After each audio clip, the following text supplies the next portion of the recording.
Ethereum in 2.0 in 3 months, really? I'm going to get into that. But before I do, I want you to like and subscribe and check us out down below for our CT Club, for our trade alerts and all that other stuff. Okay, so first, before I get into Ethereum, I want to share with you this. Terra founder Do Kwon, the Luna's CEO pretty much, plans to obtain $10 billion in Bitcoin for reserves. And why would you need $10 billion for reserves?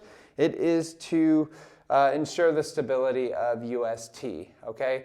And so that is great. That's really cool. He's learning from what other nations are doing. They're placing the reserves in there, like MicroStrategy's. They have put the reserves in Bitcoin. Well, now we have pretty much stablecoin founders putting their decentralized stablecoin, having Bitcoin as its reserve, which is really cool.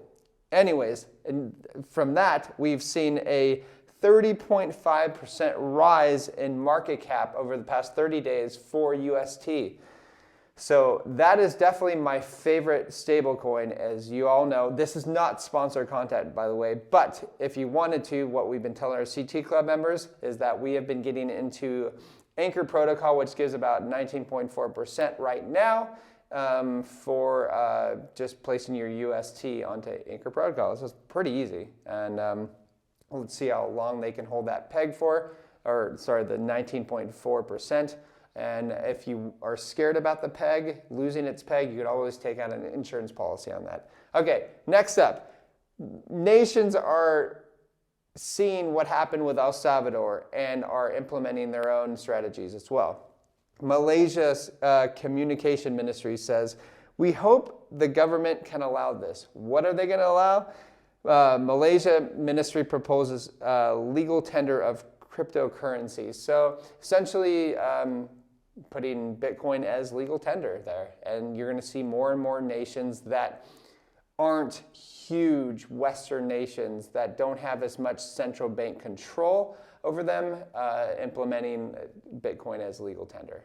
And I see this happening like vastly throughout the world really fast. I've been saying this for a while now, and I think this is just a start.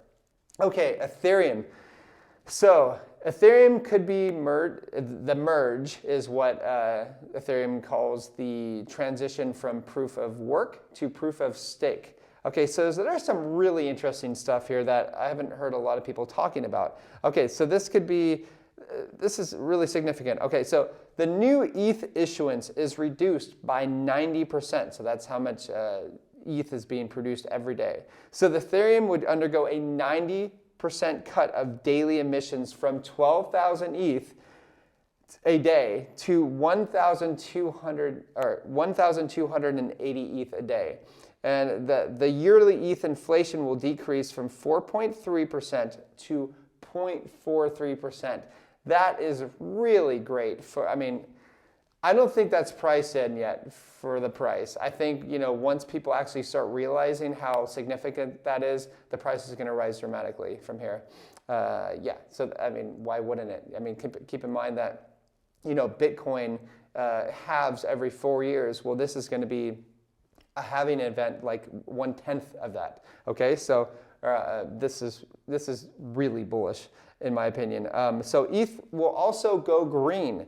ETH energy consumption will drop by 99.95%. And keep in mind, they didn't just plan this with all the political pressure that's around the world about Bitcoin or Ethereum being very eco-destructive or whatever. They've been planning this since 2015, since its inception, or before that. So this is on the roadmap. We'll see what happens. Now, keep in mind, the only thing that I am wary about isn't actually the date that it comes out. What I'm worried about is that proof of work is much more tested than proof of stake. Okay, most people aren't going to say this, but that is my main concern. Okay, so the more complex you make ETH, or people make ETH, we've even seen from one of the Ethereum core developers that the more it's becoming way too complex right now. So the more layers that you're putting onto Ethereum,